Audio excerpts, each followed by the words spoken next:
India energy week कार्यक्रम में PM का वर्चुअल संबोधन। बोले, भारत के एनर्जी सेक्टर में नई संभावनाएं, विकसित भारत के लिए अगले 2 दशक काफी है। पीएम मोदी बोले, 21वीं सदी भारत की सदी है। भारत आज तेज गति से आगे बढ़ रहा है। 10 साल में भारत 5वीं सबसे बड़ी अर्थव्यवस्था बनी। इंडिया एनर्जी वीक कार्यक्रम में पीएम बोले, मेक इन इंडिया पर भारत का फोकस। देश में आज तेजी से सुधार हो रहा है। हम अपने सभी लक्ष्य को हासिल करेंगे। पीएम मोदी फ्रांस के 2 दिवसीय दौरे पर पहुंचे। पेरिस एयरपोर्ट पर प्रधानमंत्री का हुआ जोरदार स्वागत। पीएम मोदी का प्रवासी भारतीयों ने किया स्वागत। प्रधानमंत्री को अपने बीच पाकर झूम उठा भारतीय समुदाय। पेरिस में होटल के बाहर प्रधानमंत्री मोदी का स्वागत करने के लिए जुटी भारतीय समुदाय, लोगों की भीड़। लोगों ने अपने अपने तरीके से किया खुशी का इजहार। पेरिस में प्रधानमंत्री मोदी का इंतजार कर रहे भारतीय समुदाय के लोगों ने गाया हरे रामा हरे कृष्ण भजन। झूमते गाते नजर आए लोग। पीएम मोदी के सम्मान में एलएसी पैलेस में डिनर का किया आयोजन।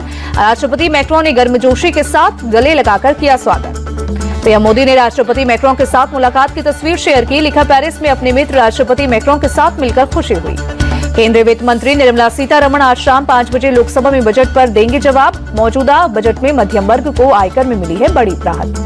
दिल्ली में आप की करारी हार के बाद पंजाब में हलचल। सूत्रों के मुताबिक सीएम मान से 17 से 18 विधायक नाराज विधायकों से केजरीवाल अलग से कर सकते हैं मुलाकात। दिल्ली हार के बाद कांग्रेस में उठे बगावती सुर। तारिक अनवर बोले, कांग्रेस को तय करना होगा कि वो गठबंधन की राजनीति करेगी या फिर अकेले चलेगी। कांग्रेस नेता राशिद अल्वी ने भी पार्टी को दी नसीहत। कहा, अगर बीजेपी को हराना है तो गठबंधन में सभी दलों का सम्मान करना होगा। कांग्रेस और सपा मिलकर भी लड़ती चुनाव तो बीजेपी की जीतती। सांसद संजय जायसवाल का पलटवार। जेएमएम नेता महुआ माझी ने इंडिया गठबंधन में किसी भी दरार से किया इनकार। कहा, हर राज्य में राजनीतिक दल की अपनी नीति होती है, कांग्रेस की भी रही होगी। बंगाल बीजेपी नेता शुभेंदु अधिकारी बोले, इंडिया अलायंस अब समाप्त हो गया है। ये परिवारवादियों और चोरों का गठबंधन था। पश्चिम बंगाल के सीएम ममता बनर्जी ने कांग्रेस को दिया बड़ा झटका। टीएमसी अकेले लड़ेगी बंगाल में चुनाव। किसी भी गठबंधन की संभावनाएं खारिज। राजस्थान बीजेपी अध्यक्ष मदन राठौड़ ने मंत्री किरोड़ीलाल मीणा को दिया अनुशासनहीनता का नोटिस। 3 दिन में मांगा जवाब।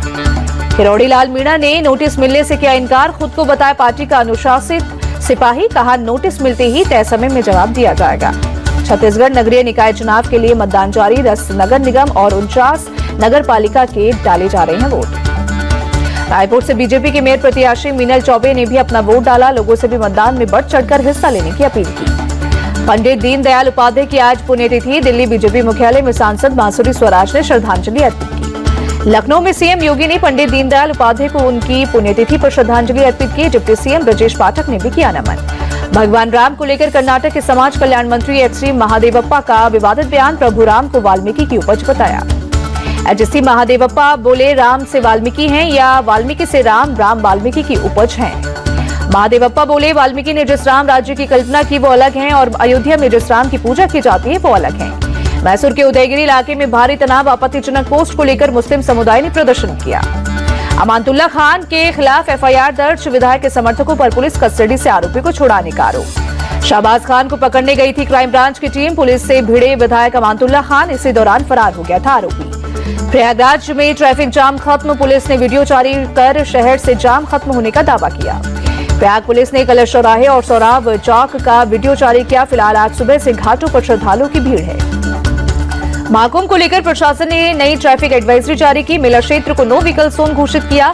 13 फरवरी तक वाहनों की एंट्री पर रोक। इन्फ्लुएंसर और पॉडकास्टर रणवीर इलाहाबादिया, समय रैना और अपूर्वा मखीजा के खिलाफ केस दर्ज। पेरेंट्स और महिलाओं पर भद्दे कमेंट्स करने का आरोप। एनएचआरसी ने रणवीर इलाहाबादिया की टिप्पणी पर लिया संज्ञान। यूट्यूब को लिखा लेटर, एपिसोड को हटाने को कहा। महाराष्ट्र के सीएम देवेंद्र फडणवीस ने कहा, भद्दे तरीके से शो चलाना गलत। फ्रीडम ऑफ स्पीच का गलत फायदा उठाने वालों पर होगी कार्रवाई। रणवीर इलाहाबादिया के बयान पर शिवसेना यूबीटी सांसद प्रियंका चतुर्वेदी बोली, मैं इस मामले को आईटी कमेटी में उठाऊंगी। मुंबई में यूट्यूबर रणवीर इलाहाबादिया के खिलाफ प्रोटेस्ट शुरू। शरद गुट की पार्टी एनसीपी एसपी के कार्यकर्ताओं ने नारेबाजी की। अलीगढ़ मुस्लिम विश्वविद्यालय में बीटेक 4th ईयर के छात्र आर्यन कुशवाहा के साथ मारपीट का मामला सामने आया। एएमयू प्रशासन ने आरोपी छात्र कैफ आलम को किया निलंबित। आर्यन का आरोप, कैफ और उसके साथियों ने रात करीब 1 बजे हॉकी स्टिक और डंडे से घर में घुसकर की मारपीट। सिविल लाइंस थाने में कैफ के खिलाफ केस हुआ दर्ज। पश्चिम बंगाल में बीरभूम जिले के बोलपुर में एक रिहायशी इमारत में लगी आग। एक बुजुर्ग दंपत्ति की आग में फंसकर हुई मौत। यूपी के फतेहपुर में महाकुंभ को लेकर किए गए डायवर्जन से ट्रक चालक परेशान। सैकड़ों ट्रक हाईवे के किनारे खड़े। ट्रक चालकों ने खाने पीने की समस्या की कही बात। हाईवे किनारे पीने के पानी की भी परेशानी। मुंबई एयरपोर्ट से रायपुर पुलिस और एटीएस ने 3 बांग्लादेशियों को किया गिरफ्तार। कोर्ट ने 3 दिन के पुलिस रिमांड में भेजा। फर्जी दस्तावेज के आधार पर पासपोर्ट बनवाकर इराक भागने की फिराक में थे तीनों बांग्लादेशी। पुलिस ने फर्जी आधार, पैन और वोटर कार्ड के साथ बगदाद का वीजा भी बरामद किया।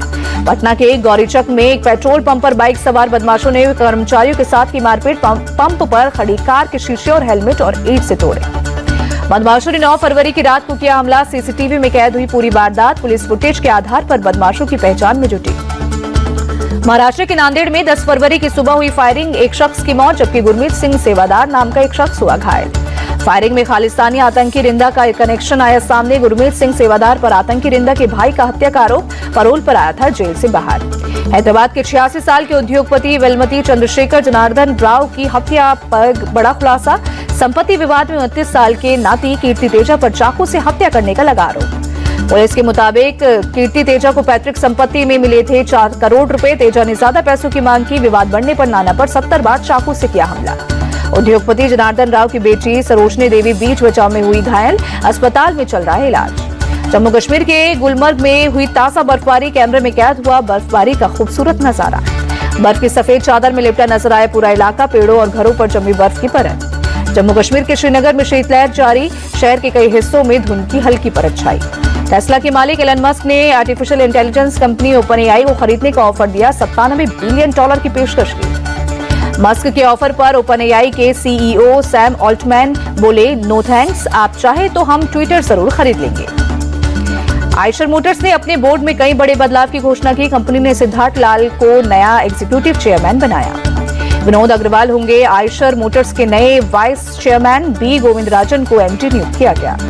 ई कॉमर्स कंपनी नायका ने तीसरी तिमाही के नतीजे जारी किए। मुनाफा 51% बढ़कर 26.41 करोड़ रहा। नायका का रेवेन्यू 26.78% बढ़कर 2,267 करोड़ रहा। शेयर ने एक साल में 17% रिटर्न किया।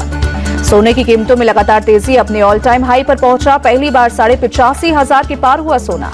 41 दिनों में सोने की कीमत 9,503 रुपए बढ़ी। इस साल दाम 90,000 रुपए तक जा सकते हैं। रुपए रिकॉर्ड ऑल टाइम लो पर। डॉलर के मुकाबले 44 पैसे गिरकर 87.94 पर आया। विदेशी वस्तुएं होंगी महंगी। गौतम अडानी ने मायो क्लिनिक के साथ मिलकर अडानी हेल्थ सिटी लॉन्च किया। मुंबई और अहमदाबाद में 1000 बेड वाला मल्टी सुपर स्पेशलिटी हॉस्पिटल और कॉलेज बनाए। Ranji trophy quarter final match में मुंबई को दूसरी पारी में 292 रनों की बढ़त। मुंबई की दूसरी पारी में 274 रन पर 4 विकेट गिरे। हरियाणा ने पहली पारी में 301 रन बनाए। मुंबई ने पहली पारी में 315 रन बनाए। मुंबई के कप्तान अजिंक्य रहाणे 88 रन पर कर रहे बल्लेबाजी। सूर्य कुमार यादव ने 70 रनों की पारी खेली।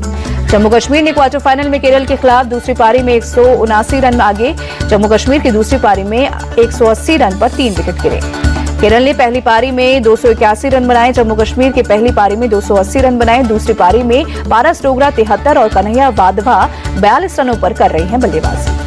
गुजरात और सौराष्ट्र के मुकाबले में गुजरात की स्थिति मजबूत। दूसरी पारी में सौराष्ट्र ने बिना विकेट खोए 33 रन बनाए। पहली पारी में सौराष्ट्र ने 216 रन बनाए। गुजरात ने पहली पारी में 511 रन बनाए। गुजरात की तरफ से लगे 2 शतक। उर्विल पटेल ने 140 रनों की पारी खेली। जयमीत पटेल ने 103 रनों की पारी खेली। विदर्भ ने तमिलनाडु के खिलाफ क्वार्टर फाइनल मुकाबले में 297 रनों की लीड ली। विदर्भ की दूसरी पारी में 179 रनों पर 5 विकेट गिरे। तमिलनाडु ने पहली पारी में 215 रन बनाए। विदर्भ ने जवाब में दूसरी पारी में 353 रन बनाए। पहली पारी में करुण नायर ने 122 रनों की पारी खेली। न्यूजीलैंड ने साउथ अफ्रीका को 6 विकेट से हराया। केन विलियमसन के शतक की बदौलत जीता न्यूजीलैंड। साउथ अफ्रीका ने पहले खेलते हुए 305 रनों का दिया था लक्ष्य। न्यूजीलैंड ने 49वें ओवर में 4 विकेट पर 308 रन बनाकर जीता मैच। न्यूजीलैंड की तरफ से केन विलियमसन ने नाबाद 133 रनों की पारी खेली। जेवोन कॉनवे ने 97 और ग्लेन फिलिप्स ने 28 रन बनाए।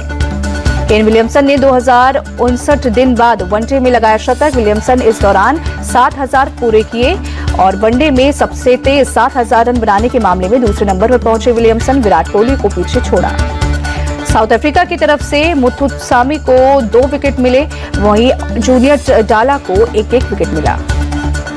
साउथ अफ्रीका ने पहले खेलते हुए 304 रन बनाए। डेब्यू मैच में ब्रिट्स ने 150 रनों की पारी खेली। ब्रिट्स ने डेब्यू मैच में सबसे ज्यादा रन बनाने का रिकॉर्ड बनाया। ब्रिट्स के अलावे मुल्डर ने 64 रनों की पारी खेली। जे स्मिथ ने 41 और कप्तान बाबूमा ने 20 रन बनाए। न्यूजीलैंड की तरफ से मैट हेनरी और आराउको को 2-2 विकेट मिला। ब्रेसवेल ने एक खिलाड़ी को भेजा पवेलियन। केन विलियमसन बने player of the match. Williamson ने 13 चौके और 2 छक्के की मदद से 113 गेंदों में 133 रनों की धमाकेदार पारी खेली। आयरलैंड ने एकमात्र टेस्ट में जिम्बाब्वे को 63 रनों से हराया। आयरलैंड ने जीत के लिए दूसरी पारी में 291 रनों का लक्ष्य दिया था। जिम्बाब्वे की पूरी टीम 228 रन बनाकर आउट हो गई। श्रीलंका ने 2 वनडे मैचों के लिए अपनी टीम का ऐलान किया। चरित्र असलंका को टीम का कप्तान बनाया। गेंदबाजी में मोहम्मद सिराज और ईशान मलिंगा को दिया मौका। फ्रीस्टाइल ग्रैंड स्लैम शतरंज टूर्नामेंट में विश्व चैंपियन डी गुकेश हारकर बाहर। अमेरिका के फाबियाना कारुआना ने दी शिकस्त।